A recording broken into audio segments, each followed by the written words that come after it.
Baik, jadi tidak terasa atau terasa, tidak terasa kita sudah memasuki topik yang terakhir, topik ke-14. Halo, suaranya Iya, kedengaran? Pak. Kedengaran, Pak. Oh, Kedengaran. baik. Ya, jadi kita sudah memasuki topik yang ke-14 ya, dengan tema kepemimpinan lintas budaya, lintas generasi, dan di era digital ya. Jadi ini sesuatu yang kita harus hadapi, kenyataan yang harus kita hadapi sebagai pemimpin pada level manapun ya.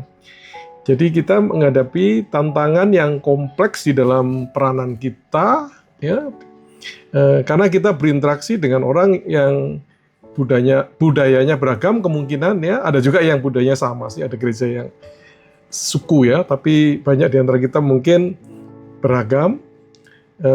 Kemudian generasi yang berbeda-beda dari anak, pemuda, remaja, dewasa, tua ya. Kemudian juga era digital ya, ini juga menimbulkan tantangan ya. Jadi kalau kita tidak memiliki kepekaan terhadap masalah ini, budaya, generasi, dan digital ini, maka sebagai pemimpin kita bisa kehilangan relevansi ya, tidak relevan lagi, tidak cocok untuk menjadi pemimpin masa kini ya. Kehilangan kepercayaan, orang tidak percaya lagi dengan kemampuan kita untuk memimpin, dan kehilangan dampak ya, karena tidak relevan tadi ya. Nah, Indonesia yang ya kita tahu sangat beragam ya.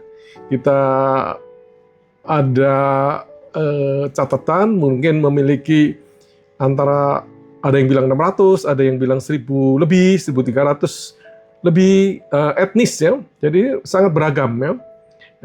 Kemudian bahasa juga sangat banyak, dialek ya, lebih dari 18. Kemudian perbedaan nilai ya. Jadi kita kalau membandingkan Jawa, Papua, Kalimantan, NTT ya, tentu budayanya berbeda-beda ya, berbeda-beda. Jadi apa yang berhasil di Jawa tidak selalu berhasil di tempat lain seperti misalnya di Papua ya, karena perbedaan budaya tadi ya.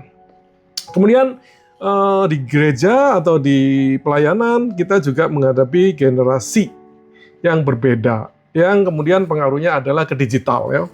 Anak-anak muda itu sangat dekat dengan digital, kemudian yang generasi yang lebih lanjut usianya, yang tua itu ada gap dengan dengan digital ya. Sehingga kemudian ada gap antara kelompok generasi ya, anak mungkin yang senior merasa anak muda sekarang kurang hormat ya, kurang tenang dan sebagainya, sementara anak-anak muda merasa pemimpin lama itu lambat beradaptasi, defensif, tidak mau mendengar dan sebagainya ya. Nah, ya terkait itu adalah ruang digital ya. Jadi sekarang ini kita juga menghadapi situasi di mana ada ibadah online, ada ibadah offline ya, ada hybrid ya, kombinasi keduanya pada saat yang sama. Kita juga sekarang tahu ada konten-konten media sosial yang bisa digunakan untuk komunikasi, dan ya kita melihat itu berdampak positif ya terhadap pelayanan, tapi juga ada dampak negatif ya. Kemudian juga kita membangun komunitas yang digital ya, berdasarkan grup dan sebagainya. Kemudian juga ada praktek-praktek konseling pelayanan melalui sarana digital ya, melalui Zoom dan sebagainya. Ya, jadi misalnya saya rasa banyak sekali ya. Istri saya juga barusan membimbing seseorang yang tinggalnya jauh di Tangerang melalui video call sampai beberapa minggu, mungkin semacam 5-6 minggu gitu. Nah, jadi kalau kita tidak memahami teknologi, kita bisa kita bisa ya itu tadi kurang relevansinya ya, karena generasi berikut ini sudah sangat teknologi.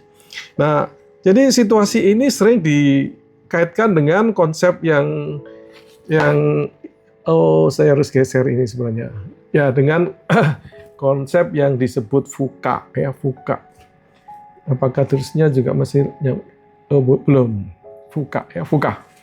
VUCA itu adalah volatile ya, mudah meledak gitu, mudah berubah, uncertain tidak pasti, kompleks, ambiguous, tidak jelas ya. Jadi situasi zaman sekarang digambarkan seperti itu. Jadi karena itu sebagai pemimpin kita itu dipanggil untuk bisa beradaptasi ya.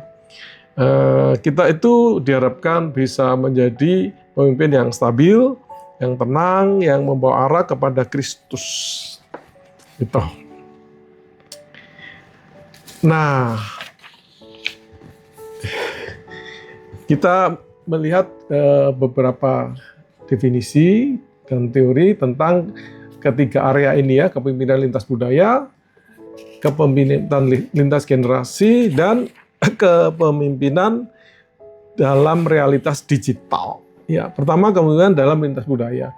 Jadi ada kepemimpinan lintas budaya ya, yang memimpin orang dari berbagai budaya, latar belakang budaya yang berbeda-beda ya, dengan mengadaptasikan masalah komunikasi, kemudian memahami nilai-nilai, dan pengambilan keputusan untuk menyesuaikan ya dengan ekspektasi dan norma yang berbeda-beda itu.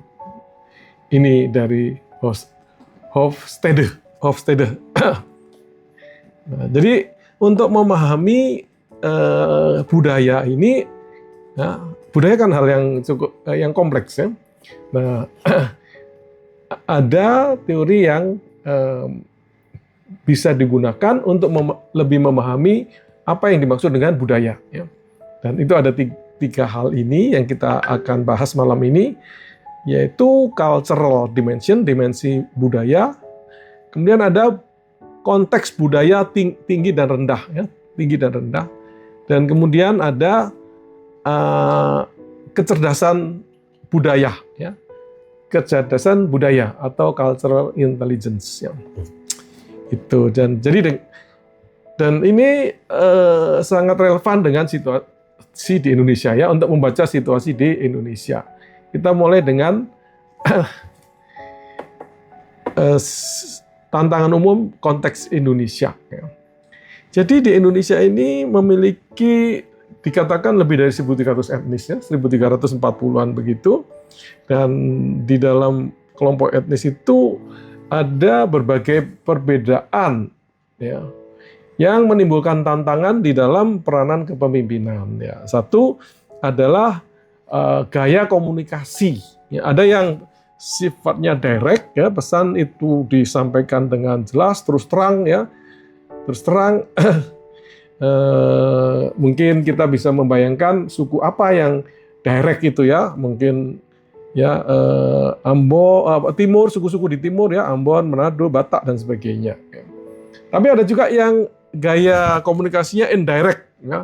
Jadi pesan disampaikan secara halus, ya, menjaga harmoni dan perasaan itu lebih diutamakan. Ya, kita mungkin segera ingat suku Jawa, Solo, seperti itu ya, Bali, Sunda dan sebagainya. Ya. Jadi ada masalah komunikasi direct dan indirect. Ada masalah sikap terhadap sebenarnya ada satu yang tidak ada di sini ya, berarti ya,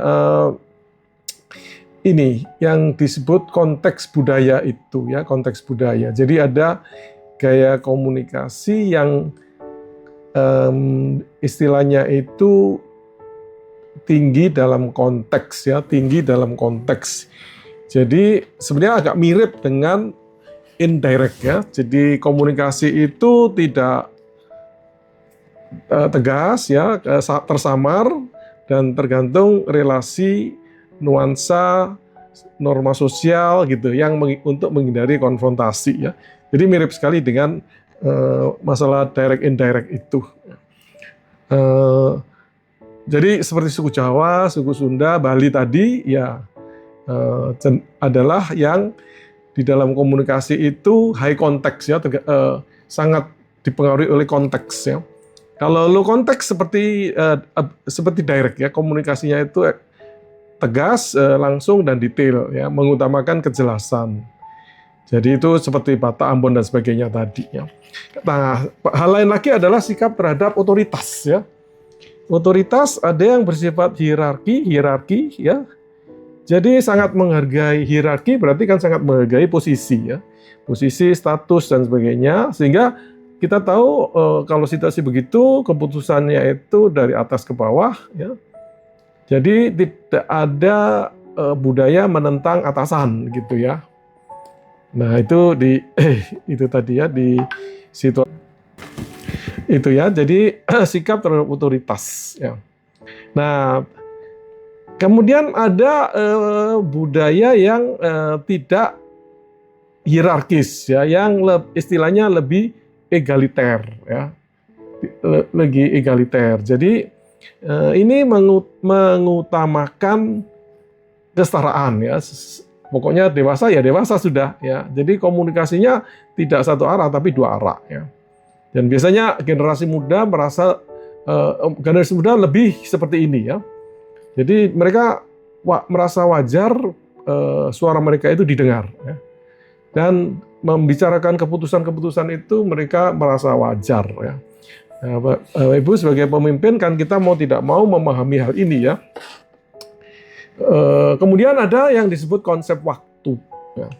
Jadi konsep waktu itu ada yang istilahnya event time atau fleksibel ya, atau yang lebih mengutamakan relasi ya, relasi. Jadi jadwal itu tidak dipegang ketat ya. Keterlambatan itu wajar, yang penting hubungan ya. Jadi dulu saya pernah ke satu daerah untuk KKR ya di Sumatera Utara. Bukan saya yang pembicara, tetapi saya tim ya yang ikut. Nah, itu acaranya misalnya jam 6 sampai jam 7 itu baru sedikit sekali yang hadir. Saya pikir wah ini nggak ada yang akan datang ini. Tapi ternyata pelan-pelan datang, makin lama makin banyak, dan mungkin kayak jam 8 gitu baru banyak sekali gitu. Nah, jadi itu adalah budaya event time istilahnya ya, event time. Nah, lawannya adalah clock time ya. Ini sangat terstruktur, sangat efisien, jadi mengutamakan ketepatan waktu ya. Jadi jadwal adalah komitmen seperti itu ya. Jadi kalau mundur-mundur itu dianggap tidak profesional ya. Jadi ini biasanya kalau orang itu sudah bekerja di perusahaan-perusahaan besar ya, dari sisi konsep waktu mereka lebih ke arah clock time ya, clock time. Mereka maunya on time ya. Gereja-gereja di Jakarta juga banyak yang kebanyakan sudah clock time ya. Ditetapkan jam berapa mulai. Kalau kuliah kita agak lebih ke event time, mundur-mundur dikit. Jadi kita masih budayanya sedikit event time. Nah, itu saudara ya. Nah, kemudian berikut lagi poin keempat itu adalah adanya polarisasi nilai budaya ya, di mana ada beberapa ciri di situ. Salah satu adalah power distance. Power distance itu menggambarkan seberapa jauh masyarakat merasa ya ketimpangan kekuasaan itu wajar ya. Ya, jadi ada yang mereka merasa wajar sekalipun sangat timpang ya. Jadi sangat timpang itu artinya ada sangat kuasa dan tidak kuasa sama sekali ya. Jadi ada yang menerima ketimpangan yang besar ya, ada yang tidak menerima ketimpangan yang besar ya. Jadi semakin tinggi ya, semakin tinggi bisa menerima, maka di dalam budaya itu orang menerima orang-orang tertentu, pemimpin itu dengan otoritas yang sangat tinggi ya. Nah, tapi ada budaya yang tidak seperti itu ya, ekstrim yang lain ya. Jadi mereka sangat rendah menerima perbedaan otoritas itu. Jadi mereka tidak bisa menerima orang itu otoritasnya begitu berbeda dengan mereka sendiri. Nah, jadi itu ya. Jadi sebenarnya yang menggunakan Hofstede untuk mengukur power distance ini itu adalah negara. Tapi sebenarnya bisa diterapkan di suku. Nah, negara itu yang tinggi, yang orang menerima bahwa seseorang itu boleh memiliki otoritas yang sangat tinggi, itu adalah negara-negara seperti Malaysia, Indonesia, Arab begitu. Ya. Jadi negara-negara yang seperti itu. Sedangkan yang rendah, yang mereka itu tidak bisa dibedakan otoritasnya berlebihan dengan atasan mereka, itu adalah negara-negara Barat, ya, Belanda, Amerika, gitu ya, Denmark, Australia, itu power distance-nya rendah. Jadi mereka itu melihat orang lain itu tidak punya otoritas yang sangat berbeda dengan mereka. Ya, mereka jauh lebih demokratis, gitu ya. Nah, kita juga bisa melihat di dalam suku, saya rasa ya, di suku itu Jawa, Batak, dan sebagainya itu saya rasa mereka bisa mereka memberi kesempatan kepada pemimpin untuk memiliki otoritas yang sangat tinggi. Ya. Nah, tapi anak-anak muda, nah itu power distance-nya lebih rendah. Ya. Mereka melihat pimpinan itu tidak jauh dari mereka di dalam otoritas, ya. Jadi kalau misalnya dalam teologi, ya, kalau power distance-nya tinggi, ya dia sudah dengar aja apa yang dikatakan pendeta. Tapi anak-anak muda, ya, apalagi sudah terekspos dengan media sosial, YouTube, podcast, ya, mereka merasa pendeta dengan dia sama saja gitu. Bahkan mereka bisa merasa lebih unggul dari pendeta gitu. Lebih tahu kalau mereka mempelajari, ya. Jadi power distance-nya jadi rendah, dan itu tentu mempengaruhi bagaimana kita memimpin mereka, ya. Kemudian ada kolektif dan individual, ya. Kolektif itu artinya loyalitasnya adalah kelompok, ya, kelompok. Ya. Jadi bersama dan mementingkan harmoni, ya. Jadi banyak daerah-daerah ke NTT, Toraja, Ambon dan sebagainya, mereka mengambil keputusan dalam musyawarah besar, ya. Komunitas, ya. Jadi mereka katakan kita masuk ke daerah sana, mereka lebih nyaman kalau bersama gitu ya, bersama. Atau kalau mereka melayaninya dalam kelompok. Ya. Sementara ada juga sisi yang lain, individu, ya, individu. Jadi di sini, di individu ini kemandirian, opini pribadi, ya, pencapaian pribadi itu menjadi penting bagi mereka. Ya. Jadi di kota-kota besar tentu individualisme itu semakin berkembang. Ya. Jadi generasi muda khususnya ini ingin menyampaikan pendapatnya secara langsung, ya, tidak bersama-sama selalu. Ya. Itu, saudara, ya. Dan yang terakhir itu adalah uncertainty avoidance, ya. Jadi di dalam budaya-budaya ini, ya, kan termasuk di dalamnya individunya itu ada tingkat kenyamanan terhadap ketidakpastian. Ya. Jadi tingkat kenyamanan terhadap ketidakpastian. Nah, kalau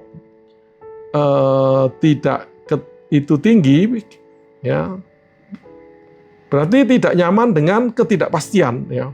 Tidak nyaman dengan ketidakpastian, sehingga dia cenderung suka dengan aturan, ya, struktur, kepastian, ya. Banyak gereja tradisional itu seperti itu, ya, HKBP, GKI, dan sebagainya, itu mereka ingin liturginya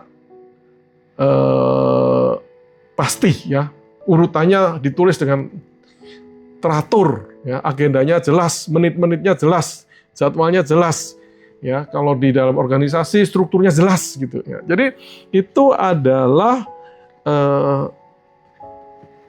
uncertainty avoidance yang tinggi, ya. Maunya ada aturan yang jelas. Ya, jadi kalau Bapak Ibu masuk ke lingkungan seperti itu, ya berarti harus selalu memberikan kejelasan apa yang mau dikerjakan ya. Tapi sisi lain rendah, berarti di situ inovasi, kreativitas itu lebih dihargai ya. Jadi perubahan-perubahan itu ditoleransi, dan itu biasanya ciri-ciri anak muda ya. Jadi anak muda ingin musiknya beragam, cara membawa firman Tuhan juga enggak hanya khotbah satu arah gitu dan sebagainya. Jadi kita perlu memahami budaya yang kelompok yang kita layani ini, sehingga kita itu bisa relevan gitu ya. Saya rasa saya punya contoh ini ya. Ya, jadi seperti itu. Jadi kemudian ada aspek yang disebut masculinity and femininity ya. Jadi budaya di dalam satu daerah itu bisa bersifat maskulin. Jadi di situ kompetisi, prestasi dan hasil itu penting ya. Biasanya anak-anak muda seperti itu ya. Jadi karena itu ketika mengadakan event-event, kegiatan di gereja, ya diadakan kompetisi dan sebagainya, itu kalau budayanya masculinity itu sangat diterima. Ya. Kalau feminin ini lebih mengutamakan harmoni. Ya. Jadi biasanya gereja-gereja yang di pedesaan atau di Indonesia Timur itu mereka mengutamakan kebersamaan. Ya. Jadi kalau kita itu membanding-bandingkan dan ada target-target itu pendeta bisa atau merasa itu berlebihan ya, berlebihan. Jadi itu Bapak Ibu ya. Nah, jadi misalnya ini soal power distance tadi ya. Di dalam budaya Yahudi ya abad pertama zaman Yesus, relasi rabi murid itu hierarkis ya, berarti high power distance ya. Jadi murid itu sangat menerima ya perbedaan otoritas dengan gurunya. Mereka sudah dengar aja gitu ya. Nah, Yesus tetap memiliki otoritas penuh sebagai Tuhan dan guru ya. Ya, dia juga memang punya kemampuan yang jauh berbeda ya. Namun kita bisa melihat di dalam berelasi, dia mempersempit jarak kuasa itu dengan memanggil murid itu bukan sebagai hubungan rabi dan murid, tetapi sebagai sahabat ya. Sahabat kan berarti setara ya. Jadi dan Yesus memperpendek jarak itu ya. Kemudian dia juga mendorong pembelajaran yang dialogis ya, yang bisa bertanya begitu ya, dan relasi. Jadi melalui relasi yang dekat, bahkan Yesus tinggal bersama dengan mereka ya. Kemudian dia juga menunjukkan hal-hal yang di luar budaya waktu itu ya, luar budaya waktu itu hierarkis, atau istilah Hofstede tadi high power distance.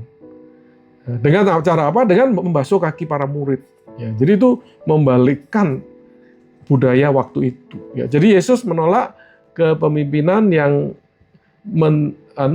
menindas ya, yang menyalahgunakan kekuasaan. Bahkan dia mengatakan kalau mau besar melayani gitu, saudara ya. Jadi Yesus mengubah ya power distance itu ya, tase itu diartikan dengan lebih benar.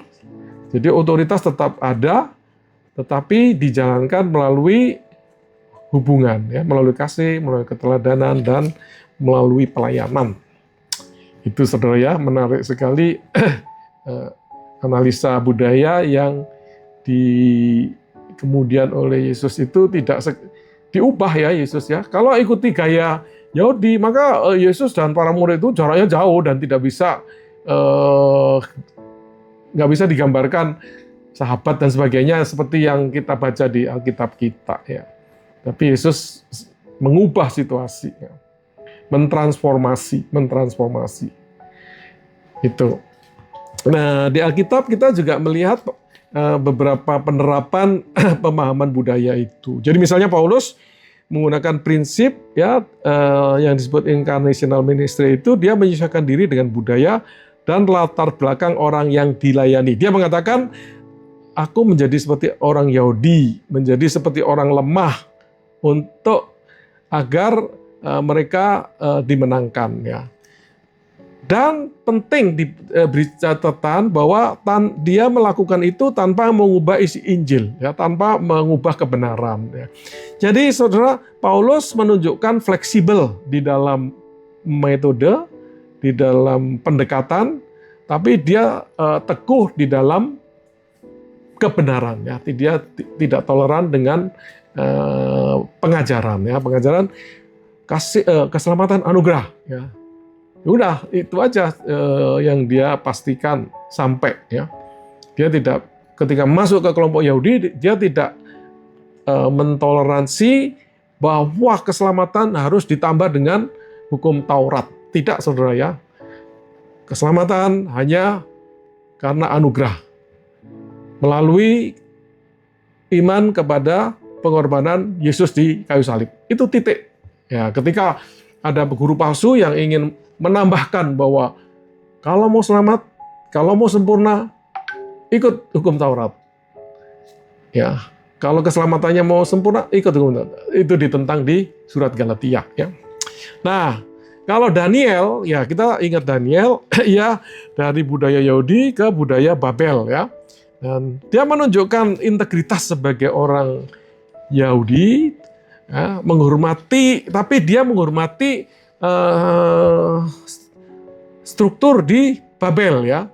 Jadi dia tetap memegang identitas sebagai umat Allah, tapi dia sensitif terhadap budaya yang berlaku di Babel ya. Jadi waktu dia disuruh makan makanan Babel supaya sehat, dia menghargai ya, tapi dia kemudian mengusulkan alternatif makanan.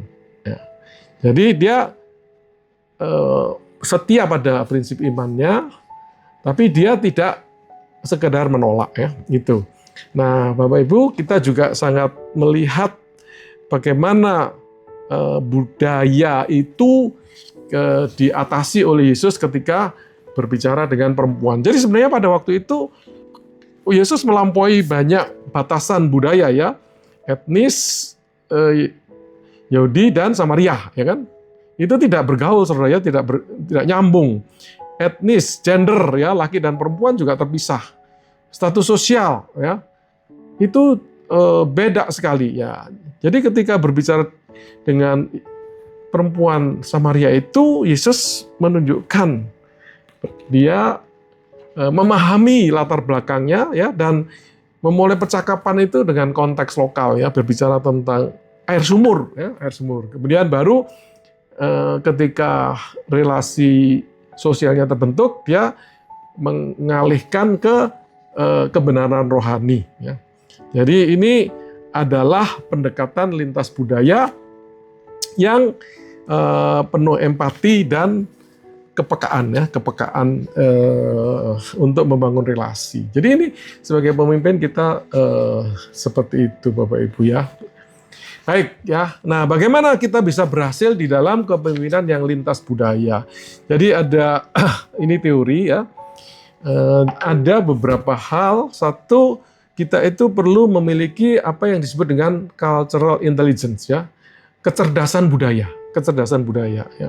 Nah, di situ ada 4 aspek ya, ada yang disebut kognitif, berarti pengetahuan budaya. Jadi kita perlu memahami budaya dari orang-orang yang ada di sekitar kita, ya, yang kita tadi sudah pelajari itu. Ada macam-macam cara melihat perbedaan budaya itu. Ya. Kemudian fisikal, ya, fisikal artinya kita menyesuaikan bahasa tubuh dan ekspresi kita, ya, agar kita bisa masuk ke dalam lingkungan budaya itu. Ya. Jadi menyesuaikan bahasa tubuh. Ya. Jadi misalnya, saudara, kita nada suara, ya, nada suara. Ya, kita kalau masuk di lingkungan yang suaranya kuat, ya, kita harus berusaha kuat, ya. Kalau enggak aneh kita di lingkungan seperti itu. Kemudian juga mungkin jarak fisik ya, jarak fisik. Jadi kalau di lingkungan yang high context atau misalnya di Jawa gitu, ya kita kan nggak bisa langsung peluk mereka, Saudara ya. Tapi kalau di Barat kan kita ketemu memeluk orang yang dekat ya, orang yang kita kenal, ya kita biasanya peluk ya. Berpisah kita peluk. Tapi kan kita nggak bisa begitu dengan orang yang budayanya tidak familiar dengan itu. Ya.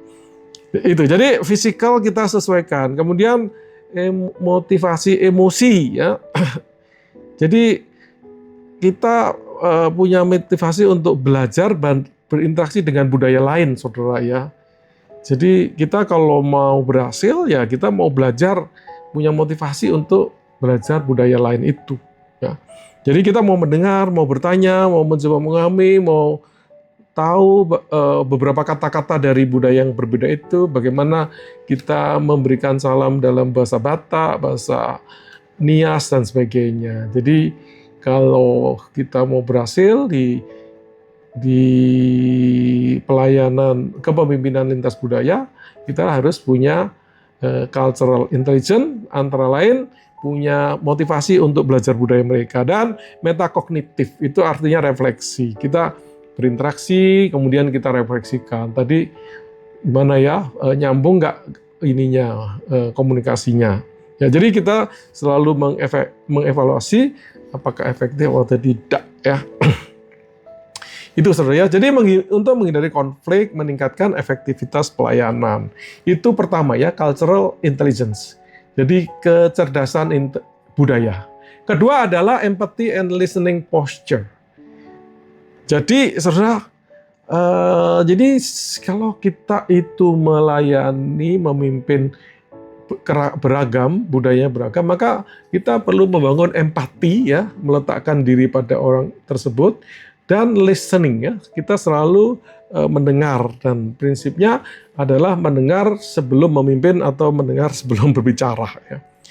Jadi misalnya sebelum membawa program baru ke suatu daerah, pemimpin itu perlu mendengar ya, situasi, cerita di sana, kebutuhan, kekhawatiran lokal, dan sebagainya. Jadi banyak mendengar, banyak tahu sebelum kita memulai pelayanan di situ. Maka kita tahu misionaris-misionaris itu tinggal di sana ya. Misionaris zaman dulu itu tinggal di Indonesia ya. Lama ya mereka tinggal, mengetahui budaya ya, sebelum dia kemudian mulai menyampaikan berita Injil itu. Nah itu, saudara, begitulah kira-kira kalau kita melayani lintas budaya ya. Cultural intelligence atau kecerdasan budaya, kemudian empati dan mendengar ya, sikap mendengar. Yang berikut lagi adalah prinsip berikut lagi, kalau mau sukses itu adalah penting sekali prinsip kita beradaptasi tanpa kehilangan identitas, saudara ya. Beradaptasi dengan budaya tetapi tidak kehilangan identitas ya. Jadi kita mengadaptasikan strategi pelayanan tetapi tidak ada kompromi di dalam hal kebenaran atau dalam hal iman ya. Jadi identitas itu harus kuat ya. Kebenaran yang kita pegang harus kokoh. Tapi di sisi lain kita itu harus fleksibel. Fleksibel ya, fleksibelnya harus maksimal ya. Nah, hanya dengan demikian kita bisa menjadi pemimpin yang mentransformasi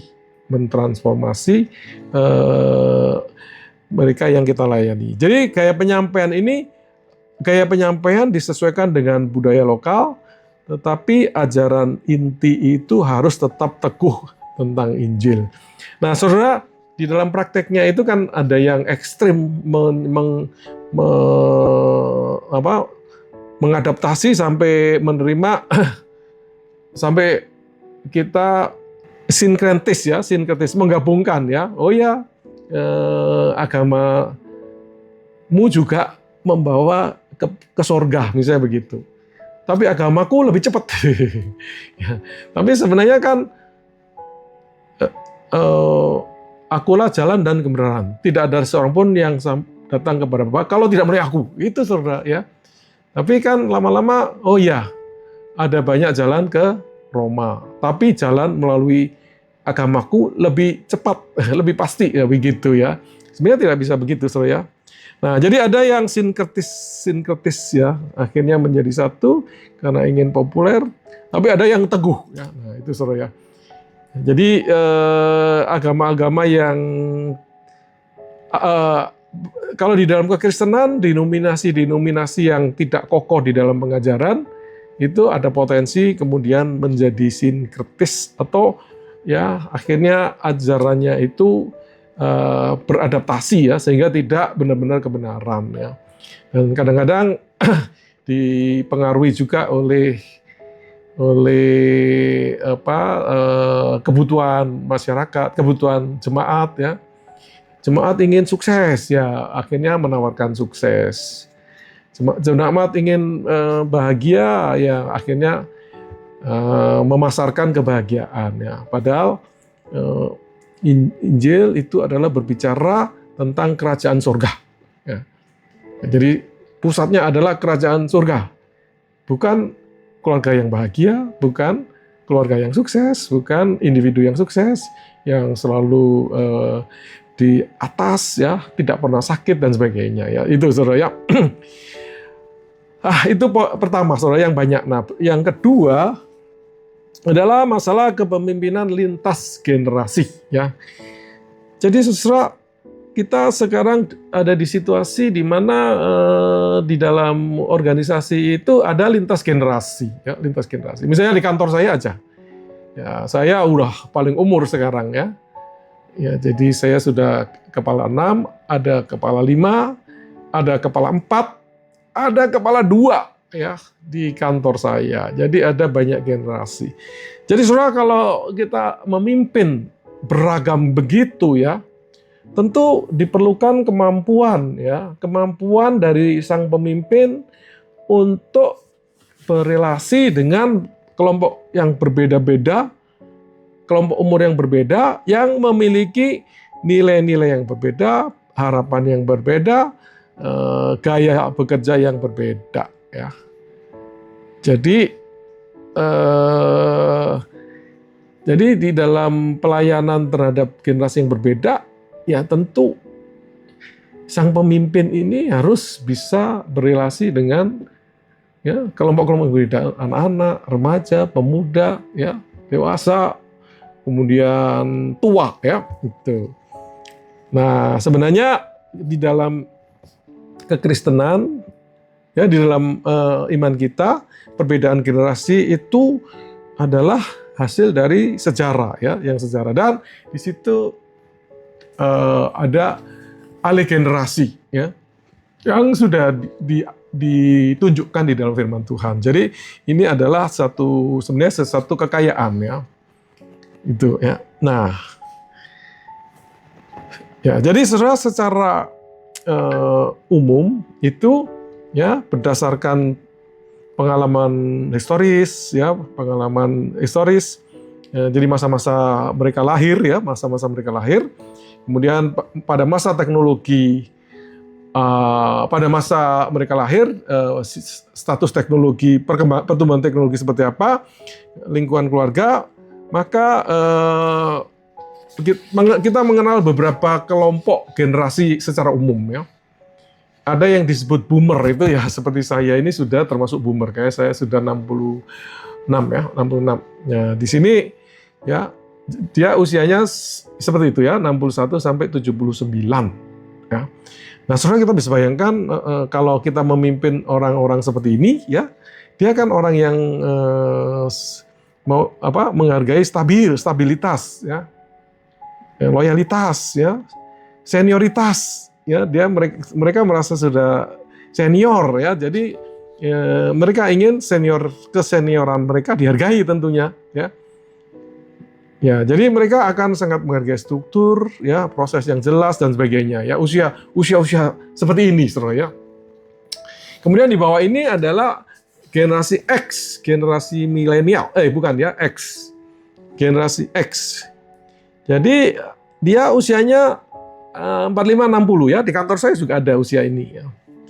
Jadi dia itu kan sedikit lebih muda daripada yang di boomer ya. Jadi orangnya mandiri ya, pragmatis ya, menghargai kompetensi, kemampuan.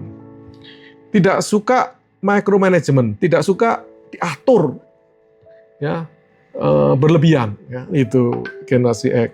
Yang lebih muda lagi milenial ya, itu 29 sampai 44 ya. Ini juga banyak di kantor saya ya. Dan mereka ini ya tidak seperti yang sebelumnya, dia kolaboratif ya, mencari nilai, mencari makna di dalam apa yang mereka kerjakan ya. Jadi kalau generasi atas itu kan yang penting kerja. Kalau ini ingin tahu apa arti kerja saya ya.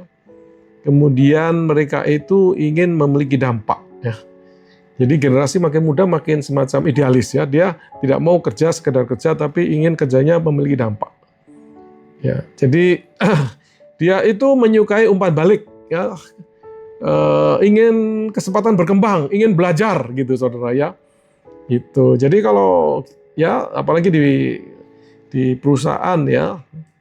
Ya kalau di gereja, di perusahaan tuh saudara mereka ya, kita kalau nggak bisa menciptakan situasi yang memenuhi harapan ini ya, kita nggak pernah bisa punya tenaga yang potensi ya.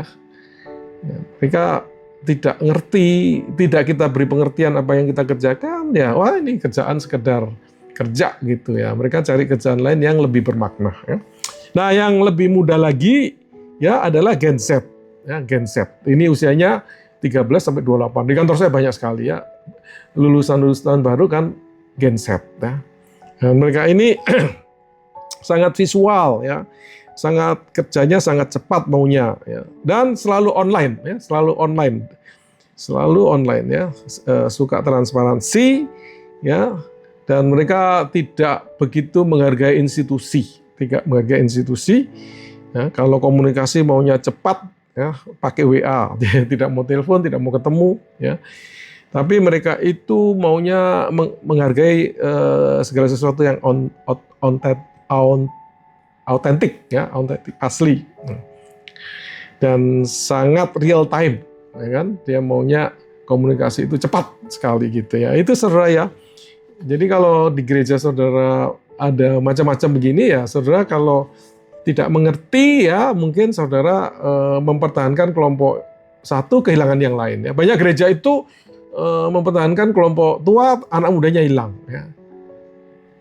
Anak mudanya banyak, orang tuanya tersingkir ya. Tapi yang lebih banyak adalah gereja itu ketika ya pemimpinnya tidak bisa memahami lintas generasi ini ya, umumnya anak muda hilang saudara ya. Karena mereka nggak mau lambat-lambat ya, mereka mau cepat gitu ya. Mereka mau punya arti, punya peranan begitu ya. Itu saudara ya. Mudah-mudahan pemahaman ini menolong saudara untuk melayani lebih baik ya. Nah, saudara, kenapa kok lintas generasi ini menimbulkan masalah? Ya kan ada banyak gap ya. Jadi saudara, kalau gereja kita macam-macam umurnya, maka ada gap komunikasi ya. Jadi ada perbedaan gaya bicara, ya kan? Ya. Kemudian kalau dalam media sosial ada pilihan kanal yang berbeda, ya. Saya kayaknya ada ini di belakang ini tentang pilihan kanalnya ini ya. Jadi saudara, kalau boomer itu yang usianya banyak tadi 60 ke atas tadi ya, dia sukanya tatap muka atau telepon ya. Kalau lebih muda dikit email atau WA ya. Kalau milenial WA, IG, Zoom ya. Kalau Gen Z IG, TikTok ya, ada overlapnya TikTok ya. Itu saudara ya. Nah, jadi ada communication gap ya, ada gaya yang beda, pilihan kanal yang berbeda, dan tingkat formalitas yang berbeda ya. Kalau yang umur pengennya formal, kalau yang muda inginnya tidak formal ya. Kemudian ada otoritas gap, ya itu tadi ya, budaya otoritas tadi ya. Generasi muda lebih cenderung egaliter, artinya melihat sama saudara ya. Mantu saya itu kan orang bule saudara ya. Nah, itu saudara kalau manggil saya ya Hari gitu. Eh, kalau mantu saya yang orang orang Solo ya Papa Hari gitu. Dia nggak berani manggil saya Hari gitu aja, saudara. Tapi mantu saya yang di Inggris satu itu boleh, saudara. Ya, dia panggilnya Hari. Gitu saya. Jadi ya, di situ saudara kalau kita nggak bisa mengerti ya masalah ini, ya akhirnya kita nggak bisa berrelasi dengan mereka ya. Ada gap yang memisahkan kita ya. Gitu. Nah, ada juga teknologi gap ya, lintas generasi. Kalau orang umur kan agak gaptek ya, tapi kalau anak-anak muda kan sangat teknologi ya, sehingga itu bisa menjadi masalah di dalam komunikasi ya. Kemudian expectation gap ini sangat penting ya. Jadi kita punya ekspektasi, dia punya, dan kita tidak bisa memahami ekspektasi mereka, sehingga kita kemudian akan kesulitan di dalam memimpin mereka ya. Karena kita masing-masing ini memiliki ekspektasi yang berbeda di dalam hal karir, pekerjaan, di dalam ritme kerja, dia maunya cepat, kita maunya teratur ya. Kemudian dalam loyalitas, mereka tidak penting loyalitas. Mereka yang penting mereka bisa berperanan gitu ya. Di dalam pelayanan mereka ingin jelas, mereka ingin punya kontribusi gitu. Sedangkan kita tunggu dulu gitu kan. Nah, itu saudara. Ya, kemudian ada juga yang disebut work life balance ya. Mereka anak-anak muda zaman sekarang maunya work life balance, tidak hanya kerja tapi masalah masalah kehidupan mereka itu juga harus diperhatikan. Kalau kita kan zaman dulu ya yang penting kerja dulu gitu ya. Itu. Nah, prinsip praktis untuk pelayanan lintas generasi ya. Bagaimana kita bisa melayani lintas generasi sehingga membangun hubungan yang harmonis ya, efektif di dalam pelayanan kita dan saling membangun ya. Jadi prinsipnya yang pertama adalah menghormati pengalaman generasi sebelumnya, honor upward ya.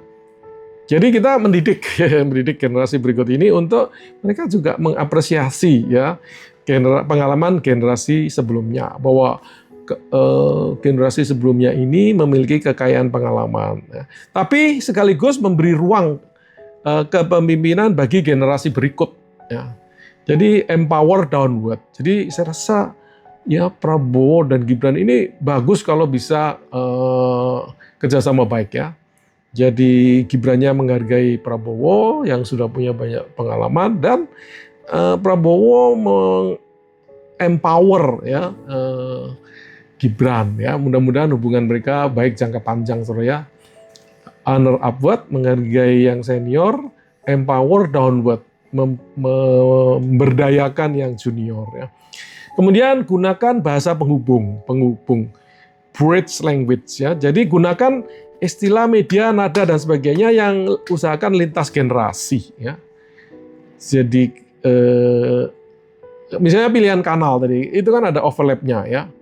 Ya, kita kalau menjangkau anak muda ya kita masuk WhatsApp atau IG gitu ya, jangan menggunakan YouTube. Facebook ya. Facebook dianggap untuk orang-orang yang sudah senior atau sudah umur ya. Jadi gunakan macam-macam itu istilah, media dan nada itu yang diterima oleh lintas generasi. Hindarkan jargon untuk generasi tertentu, untuk orang tua saja, untuk anak muda saja ya. Kita gunakan yang komunikatif untuk para generasi yang berbeda-beda ya. Kemudian bangun multi generational team ya. Jadi bangun tim yang multi generasi. Jadi kalau membentuk panitia, saudara, Bapak Ibu, untuk Natal misalnya ya isilah dengan generasi yang berbeda-beda ya. Ada yang senior, ada yang boomer, ada yang X, ada yang Y, ada yang Z gitu ya.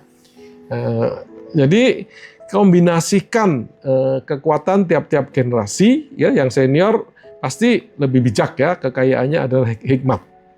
Yang junior kreatif ya, kemampuan beradaptasi, kecepatan bekerja dan sebagainya. Jadi itu saudara prinsip untuk lintas generasi. Nah, di Alkitab saudara ya ada ayat-ayat yang menunjukkan hubungan antar generasi. Mazmur 145 ayat 4 mengatakan angkatan demi angkatan memuji pekerjaanmu. Jadi di sini ada pola pewarisan iman lintas generasi. Angkatan demi angkatan tetap aja memuji pekerjaanmu. Jadi ada kewajiban yang lebih umur untuk menceritakan kesetiaan Tuhan kepada generasi berikut ya, kepada generasi berikut. Dan generasi muda belajar tentang Allah dari generasi yang sebelumnya ya.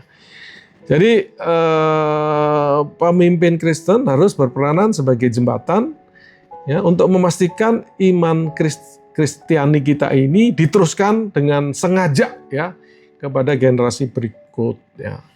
Nah, Titus 2 itu berbicara tentang pembinaan dan teladan lintas generasi. Ya, orang tua menjadi teladan dalam iman, kasih, dan penguasaan diri. Generasi yang lebih dewasa mengajar dan membimbing yang lebih muda dalam perilaku sehari-hari, tanggung jawab, dan kesalehan. Generasi muda belajar menerima arahan dan menunjukkan hormat. Jadi di sini adalah antar generasi ini terjadi mentoring ya, yang bersifat relasional, relasi, kemudian holistik ya, melibatkan macam-macam aspek karakter, etika, cara hidup dan sebagainya, dan intentional, disengaja saudara ya. Jadi disengaja ada interaksi antar generasi untuk memimpin mereka agar mereka menjadi generasi yang berikutnya. Ini saudara ya, satu poin terakhir adalah kepemimpinan di era digital. Jadi saudara-saudara, ternyata digital menimbulkan tantangan ya, tetapi juga peluang ya. Jadi kepemimpinan yang masalah yang terkait dengan digital ini berarti kita menggunakan digital literacy ya, literasi digital untuk memimpin, berarti untuk mempengaruhi, menginspirasi dan memberdayakan yang kita pimpin ya. Nah, di dalam pelayanan Kristen kita menghadapi hal-hal seperti kehadiran kerohanian di ruang digital ya, kehadiran kerohanian secara online ya. Masalah etika ya. Kemudian masalah kerohanian digital, kerohanian digital. Jadi saudara, kita menghadapi era yang disebut era hybrid spirituality ya, era hybrid spirituality. Jadi kita itu menghadapi situasi di mana pelayanan itu terjadi secara fisik hadir ya, dan digital ya. Jadi ya seperti sekarang digital ya. Ya, jadi saudara, tentu keduanya ini harus saling melengkapi ya, bukan bersaing ya.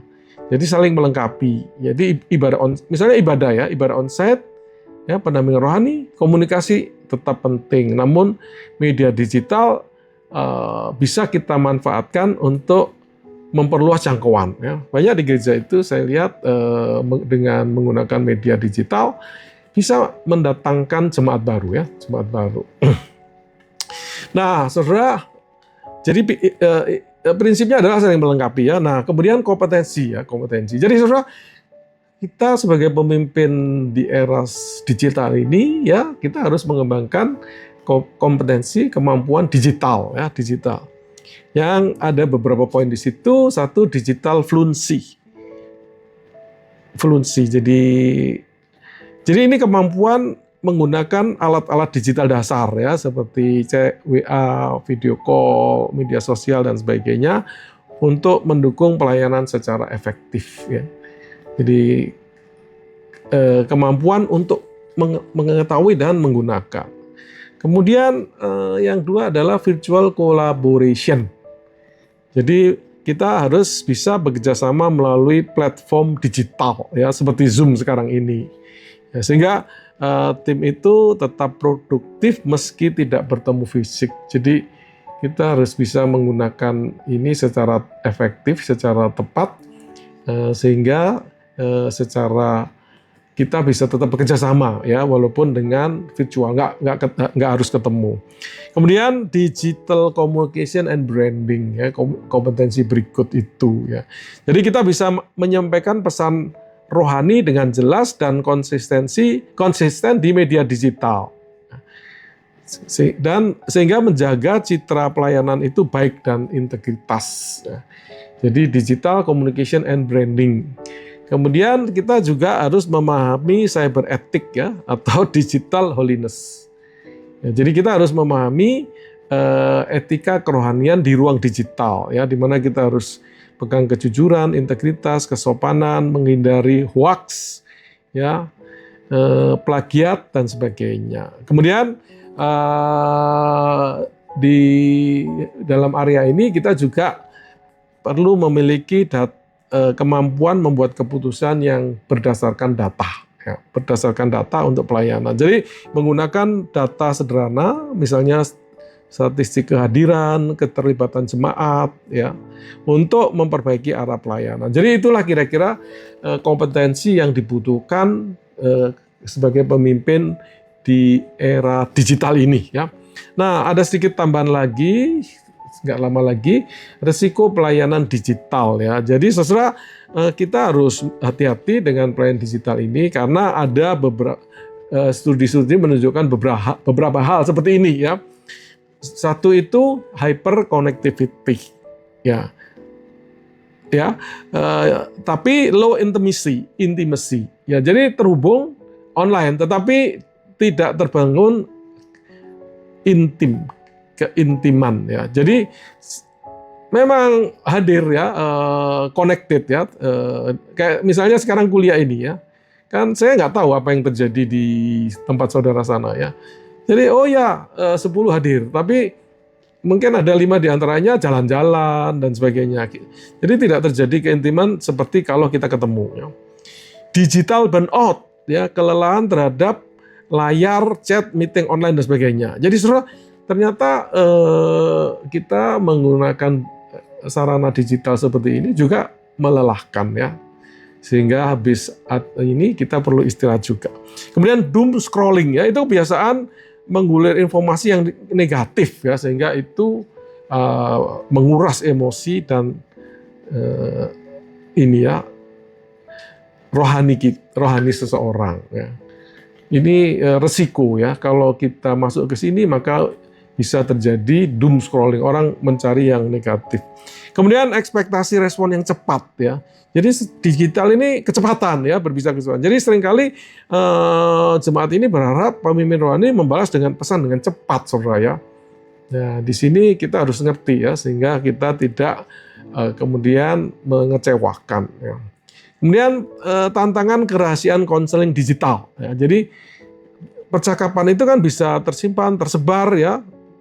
Bisa juga di screenshot tanpa izin, ya kan, akhirnya beredar dan sebagainya, ya. Hal-hal ini yang perlu kita perhatikan. Kemudian ada yang disebut polarisasi algoritma, ya. Jadi saudara, kalau saudara buka YouTube, ya, nanti kan yang muncul itu berita-berita atau program-program yang saudara selama ini suka buka, ya. Jadi media sosial itu menggunakan machine learning yang menampilkan konten yang kita sukai, ya. Sehingga akhirnya saudara membuat kita itu terjebak di dalam satu sisi pandangan yang kita sukai, ya. Dengan tidak sadar, dengan tidak memberikan pandangan yang berbeda, ya. Karena kita membuka pandangan yang satu sisi itu. Misalnya kasus ijazah palsu, kita misalnya ada di sisi Roy Suryo, ya, kita buka itu terus, saudara, ya. Akhirnya kita diyakinkan bahwa ijazah itu palsu, gitu, ya. Itu ada di gereja saya seperti itu, ya. Begitu yakin, ya, salah seorang pemimpin di gereja kami itu begitu yakin itu palsu, ya. Apa saja dia tahu, ya. tapi sisi yang lain dia tidak tahu gitu, saudara ya. Jadi itu bahaya yang terjadi di layanan digital ya. Nah, praktek yang bijaksana bagaimana? Tetapkan batasan digital ya, batasan waktu online, jam berespon, jenis percakapan yang layak dilakukan secara digital. Tetapkan batasan-batasan ya. Kemudian saring konten ya. Jadi pilih apa yang layak dikonsumsi dan dibagikan. Ya, jadi jangan apa-apa saja dibagikan, saudara ya. Kemudian jaga hati-hati dengan jejak rohani digital ya. Jadi karena setiap unggahan, komentar, percakapan ya itu ya kita harus mencerminkan kebenaran ya. Jadi kita harus menjaga konsistensi kesaksian di dunia digital. Jadi di dunia digital jangan sampai kita menyalurkan pesan-pesan yang tidak sesuai dengan iman kita ya. Itu praktek yang seharusnya ya. Baik, sebagai penutup ya. Jadi saudara, kepemimpinan Kristen masa kini ini kalau mau berhasil ya, kalau kita concern, peduli dengan peranan kita sebagai pemimpin, memang lebih banyak tantangan ya. Nah, kita harus tetap tentu mengakar kuat di dalam identitas Kristus, di dalam kebenaran, di dalam firman ya. Tapi kita dituntut untuk peka terhadap perbedaan budaya ya. Peka perbedaan budaya. Nah, kita juga ditantang oleh situasi adanya generasi yang berbeda-beda dengan nilai-nilai dan harapan yang berbeda-beda. Jadi kita ditantang menjembatani antar generasi. Kita juga menghadapi tantangan digital ya. Jadi kita harus bijaksana menghadapi dunia digital ya. Kemudian prinsip kita adalah fleksibel dalam metode tetapi teguh di dalam kebenaran. Itu juga tidak mudah ya. Kita dituntut seperti itu, saudara ya. Kalau kita tidak fleksibel dalam metode, kita ketinggalan zaman ya. Tapi kalau kita tidak teguh di dalam kebenaran, maka kita bermasalah dengan Tuhan kita sendiri. Jadi saudara, itulah ini ya. Dan saudara, kita memastikan tantangan kita menjaga kehadiran yang membawa damai di dalam dunia yang tadi digambarkan sebagai volatile, uncertain, kompleks, ambigus ya. Jadi saudara, dengan hikmat dan tuntunan Roh Kudus ya, kita dapat menjadi pemimpin yang menjembatani, mempersatukan ya, bukan memisah-misahkan ya, antar kelompok budaya, kelompok generasi umur dan teknologi ini, dan menghadirkan transformasi Injil di dalam berbagai kelompok ini ya. Tapi kalau kita tidak bisa memahami ini, maka kita bisa menjadi tidak relevan. Baik, itu saudara, ini sudah selesai dengan ini. Apakah ada, sebelum masuk ke diskusi kelas ini, yang pertanyaannya sudah saya coba siapkan ini, apakah ada ini pertanyaan atau sharing dari saudara-saudara? Ada ini? Buka. Ada ini, ada komentar, ada pertanyaan, ada ini sebelum kita membahas ini, ada 5 pertanyaan ini. Iya, untuk saya sementara cukup jelas, Pak. Cukup jelas ya. Jadi kalau ada yang dari yang lain, ada komentar, ada. Saya juga cukup jelas. Oke, puji Tuhan. Ya. Puji Tuhan. Nah, kalau begitu kita bisa membahas yang pertanyaan 1 ya. Jadi kita bisa membahas pertanyaan nomor 1 ya, bagaimana Anda memahami perbedaan antara budaya high contact dan low contact dalam pelayanan. Jadi di dalam pelayanan yang high contact harus seperti apa, yang low contact itu harus seperti apa. Ya, apakah saudara ingat high contact, low contact tadi? Jadi kalau high contact itu kan komunikasi, ini masalah komunikasi ya. Komunikasinya itu tidak tegas ya, tidak, komunikasinya itu bersifat implisit. Implisit itu tersirat ya. Kemudian dipengaruhi oleh relasi, nuansa, ya, norma sosial, ya, dan menghindari konfrontasi. Kalau low context itu eksplisit, langsung, dan detail, ya. Nah, bagaimana? Ya sebenarnya itu jawabannya jadinya, ya. Jadi di dalam high contact pemimpin harus seperti apa, di dalam low contact pemimpin harus seperti apa ketika berkomunikasi. Jadi ini masalah komunikasi, ya, masalah komunikasi high contact, low contact ini. Kalau high contact itu implisit, ya kan? Karena ada orang kalau ngomong itu tidak to the point, ya. Nah, kalau low contact ini explicit, to the point, gitu. Jadi sebagai pemimpin, bagaimana harusnya ketika yang dilayani itu orangnya high context, dan di sisi lain melayani ya, orang yang low context secara komunikasinya, gitu. Jadi prinsipnya apa kalau melayani orang yang budayanya seperti itu di dalam komunikasi? Ada yang mau coba?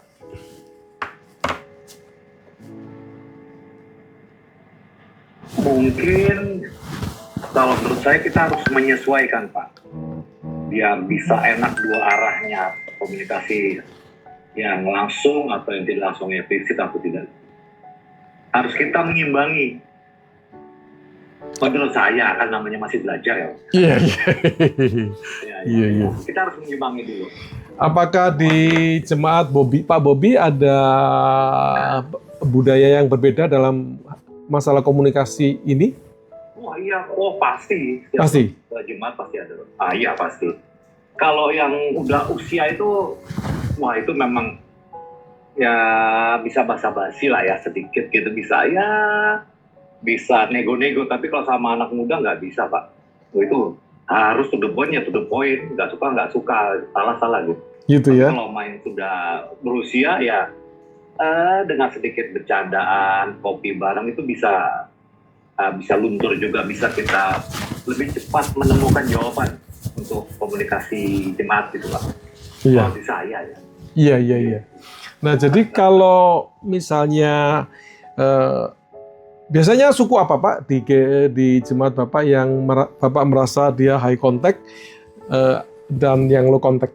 Itu suku apa? Dan bagaimana Pak Bobi berkomunikasi dengan mereka? Kalau di saya di low contact itu orang Sumatera ya, orang Batak dan orang Toraja itu.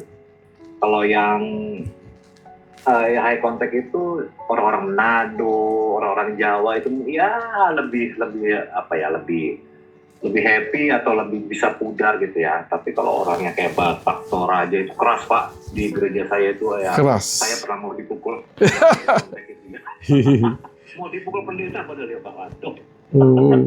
Bukannya Pak, bukannya kalau Batak itu sangat menghargai pendeta? Iya, Batak menghargai pendeta. Yang mau mukul saya ini orang Toraja, Pak. Oh, Toraja ya. Itu yang mau dihajar itu. Gara-gara kurang sama pendapat gitu ya, itu sampai dipisah. Padahal saya nggak ngelakuin apa-apa. Dia bilang maklum Pak Bobi, namanya dia dari orang seberang sana, orang kasar sana, jadi harap maklum itulah orang yang low contact maunya to the point. Tapi kalau nggak diterima itu ngamuknya, Pak. Iya. Iya, gitu. Jadi yang low contact itu maunya to the point, betul. Nah itu di gereja Bapak itu biasanya suku apa, Pak? Toraja ya? Toraja Batak ya? Iya. Kalau yang high contact ada di gereja Bapak? Wah, itu Jawa itu Jawa. Masih, Pak. Saya bukan membandingkan suku ya, tapi yang di gereja saya kalau yang Jawa itu masih ada ya, unggah-ungguhnya lah masih bisa menyesuaikan lah gitu. Yang Manado juga gitu ya. Iya. Oke, baik. Iya gitu lah. Baik. Ada yang lain yang bisa merefleksikan apa yang terjadi di gerejanya dalam kaitannya masalah komunikasi ya, salah satu aspek dari budaya ini ya, budaya ini. Ini kan bagian dari lintas budaya ya. Ada yang budaya dan itu salah satu adalah bagaimana berkomunikasi. Yang ada high contact, ada low contact. Itu bagaimana pengalaman yang lain? Ya, shalom Pak dosen. Ya, shalom Bu. Ya, saya mau kasih satu cerita aja Pak. Baik. Beberapa minggu lalu, 2 minggu lalu atau 3 minggu lalu itu kebetulan kita seperti tadi Pak Bobi bilang ya, memang kalau dari Sumatera tuh agak keras ya Pak ya. Iya. Suatu saat di grup saya kirim jadwal pelayanan, kemudian ada salah satu pengerja yang masih baru, tapi terlepas dari itu suku manapun, mungkin tingkat iman atau pertumbuhan iman itu juga menentukan ya Pak ya reaksi seseorang. Iya. Karena saya melihat dia tanya di grup, besok kita pakai baju kotak-kotak seperti apa gitu. Tiba-tiba ada satu ini dia iseng, dia bercanda, dia bilang ya kotak-kotaknya seperti kotak perpuluhan. Dia jawabnya bercanda gitu. Ini anak langsung emosinya tuh meledak banget di grup. Iya saya tahu saya orang bodoh begini, pokoknya udah marah sekali. Tapi jangan dibercandain, saya in serius gitu. Terus yang ini dia masih bercanda, dia bilang oh ternyata cepat itu, maksudnya baper gitu. Maaf ya kalau saya bercandanya ini, tapi saya memang tujuannya nggak serius, saya cuma bercanda, tapi memang kotak-kotak ya terserah gitu. Tapi ini anak terus panjang lebar gitu. Jadi saya melihat ini anak memang masih baru. Tergantung pertumbuhan rohani juga mungkin Pak. Jadi saya bilang buat yang bercanda ini, saya bilang ini next kita lihat situasi, karena ini orang cepat meledak. Jadi ya mau dia itu high contact atau low contact sekalipun, kita harus melihat juga person per person gitu Pak. Iya betul. Walaupun sukunya itu mungkin keras atau apa, tapi ada orang-orang yang dia bisa high context tapi bisa juga low context Pak. Jadi pengalaman seperti itu membuat kita belajar untuk ya bagaimana situasi seperti itu untuk orang-orang tertentu kita harus bersikap seperti apa. Itu aja sih Pak. Baik. Jadi kan kita itu memimpin ya kita kita harus asumsikan kita lebih dewasa ya, yang kita pimpin lebih tidak sedewasa kita. Paling enggak asumsi umumnya kan seperti itu. Ya, seperti Paulus melayani orang Yahudi ataupun bukan Yahudi, pokoknya dia di mana melayani, kan dia yang menyesuaikan diri dengan memahami budaya orang itu ya. Nah, kemudian dia melayani dan kemudian mungkin orangnya bertumbuh ya, sehingga akhirnya dewasa. Kalau dewasa kan menjadi seperti Paulus sendiri, di mana dia justru memahami budaya dan menggunakan budaya itu untuk masuk di dalam dunia orang yang dia layani. Jadi memang tantangan namanya pemimpin ya, memang dia harus berkorban ya. Dia harus punya asumsi dasar seperti itu dan kemudian menjalankan kepemimpinannya untuk transform supaya dari tidak percaya menjadi percaya, dari percaya menjadi dewasa. Ada sharing lain, pengalaman lain di dalam hal ini, di dalam masalah komunikasi yang berbeda ini? Ibu Misi? Kalau saya pengalaman saya hampir sama dengan Bapak Budi. Jadi bagaimana untuk memahami perbedaan itu, tapi ya menyesuaikan. Karena di dalam gereja kan dari Gen Z dari Gen Boomer tadi sampai Gen Z itu ada. Jadi kita menyesuaikan mereka begitu. Dan kita belajar untuk mengenali budaya mereka seperti apa. Itu seperti itu.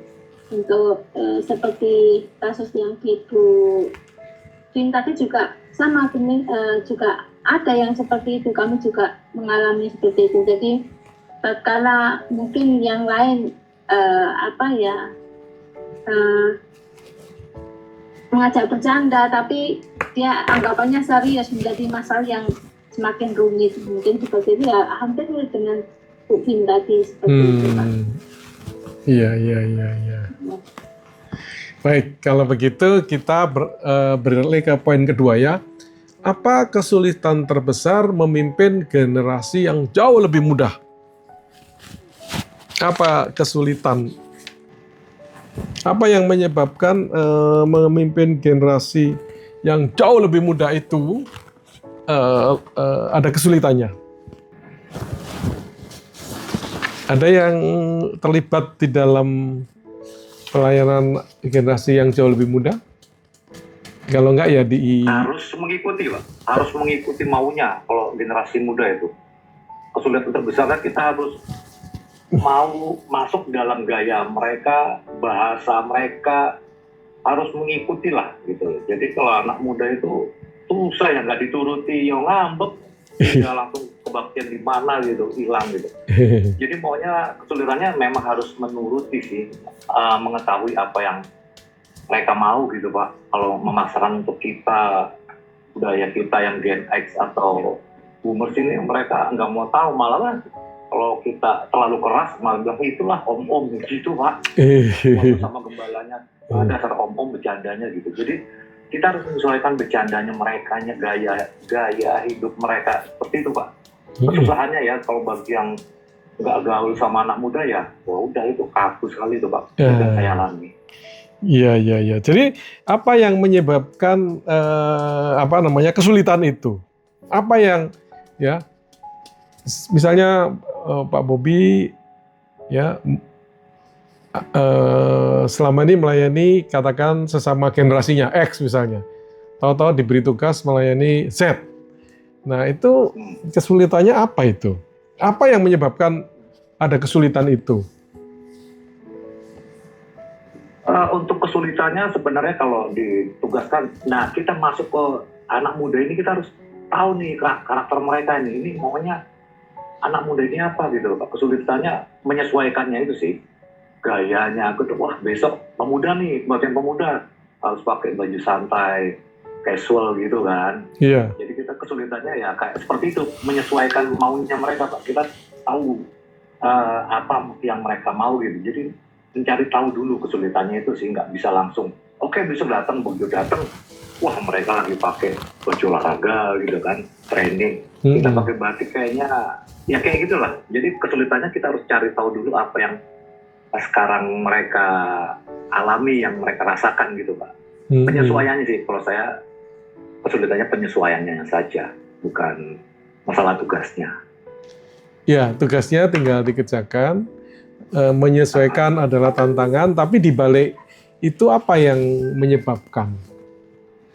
Kalau Pak Bobi melayani katakan sesama, kalau generasi sama generasi, Pak Bobi generasi apa? X atau Y atau Z?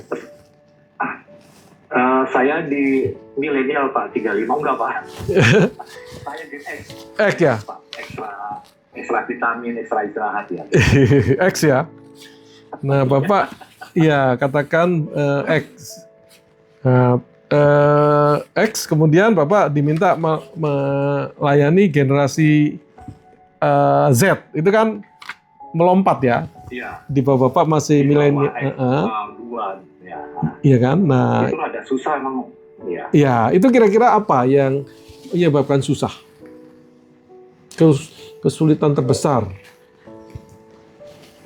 Kesulitan mereka nggak mau terima Pak. Mereka maunya kakak pembina, tapi kalau dari Gen X ke Gen Z itu seperti kita dianggap kayak bapaknya, kayak om, jadi kayak kurang respect ya Pak ya. Mereka maunya kalau Gen X itu yang pelayanannya itu ya di atas dia, nggak begitu jauh kayak milenial itu ya, yang satu tingkat di atasnya, bukan Di bawahnya. Gen X kita ini. Iya, maunya gitu, maunya sama kakak, kalau panggil om mereka langsung kaku itu. Siapa itu pendeta Bobi gitu, om nggak enak, nggak gaul gitu Pak. Iya saya alami. Tapi kalau sama-sama sama Kak Edi sama Kak David, Kak David ganteng gitu ya. Itu Pak. Iya. Jiwa mereka tuh begitu Pak. Nah, Cuman ya itulah pelayanan. Iya. Kita gitu. Iya Pak. Iya. Makanya kita kan belajar ini Pak. Saya punya kenalan orang dari Youth with a Mission, orang bule yang dulu pernah misionaris di sini, usia mungkin sudah 70-an. Tapi dia itu bisa kumpul ya, bisa dia secara teratur, tapi bertahun-tahun datang, terus keliling di beberapa tempat. Dulu dia melayani di sini dan mungkin tempat baru juga. Itu dia bisa berrelasi dengan anak sekolah minggu ya, masih kecil sekali gitu, bisa dengan remaja, bisa dengan pemuda, bisa dengan orang tua. Jadi memang dia memiliki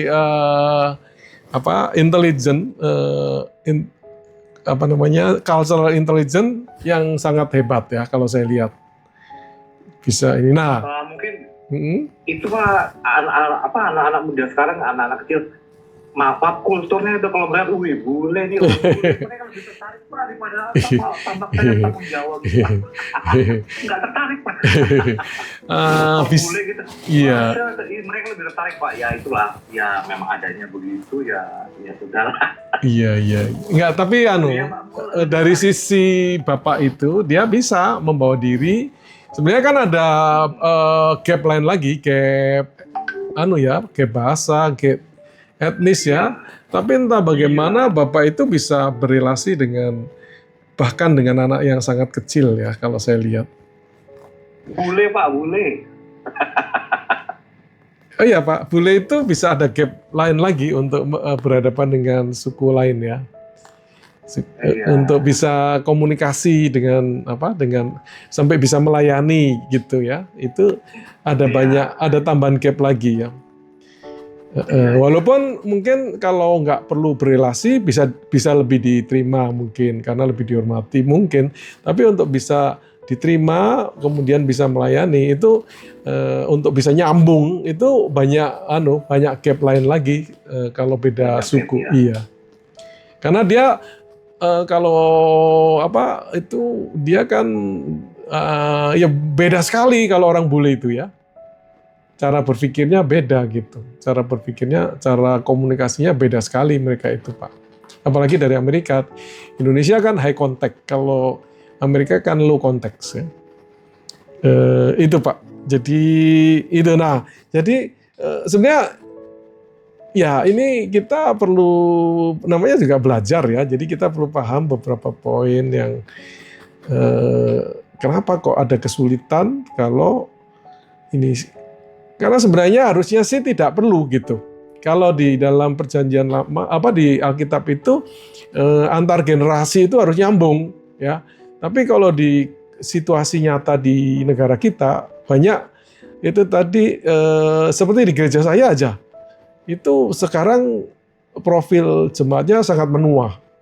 Anak-anak mudanya tinggal dikit. Jadi